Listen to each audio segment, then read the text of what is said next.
Et nous poursuivons avec une tragédie qui semble tout droit sortie d'un film d'horreur.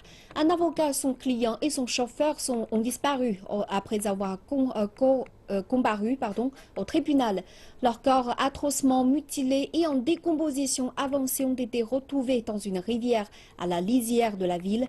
Le chef de la police kenyane a rendu public les noms des 3 officiers de police qui seraient responsables de ce crime odieux qui a enragé la population du pays.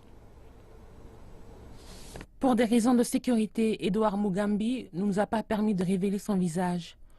Nous l'avons trouvé à l'extérieur de la morgue municipale de Nairobi, où il vient tout juste d'identifier le corps de son défunt frère, Josephat Mwanda.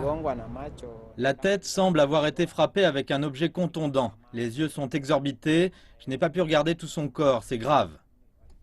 L'incident a déconcerté le pays et a braqué de nouveau les projecteurs sur la brutalité et impunité policière.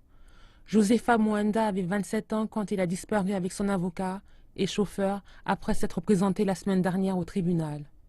Il avait porté plainte et accusé des officiers de lui avoir tiré dessus et agressé en 2015. La mission de justice internationale et une ONG américaine spécialisée dans les affaires d'abus de pouvoir par la police ont offert une assistance juridique gratuite par le biais de leur avocat de 32 ans, Willy Kimani. La police a de son côté accusé Josephat Mwanda d'avoir été en possession de stupéfiants. Le trio a disparu jeudi dernier, tout juste après avoir quitté la cour. Les avocats kenyans ont tenu des manifestations pacifiques pour demander de montrer les personnes qu'ils prétendent avoir placées en détention.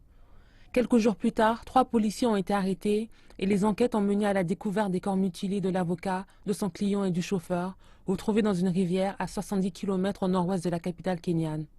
Je veux juste que le gouvernement révèle la vérité. Il devrait dire aux Kenyans ce qui est arrivé et punir les responsables.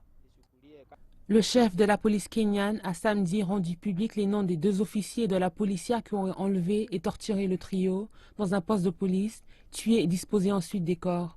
Ces policiers hors la loi doivent comparaître lundi au tribunal pour faire face à des accusations pour l'instant non spécifiées.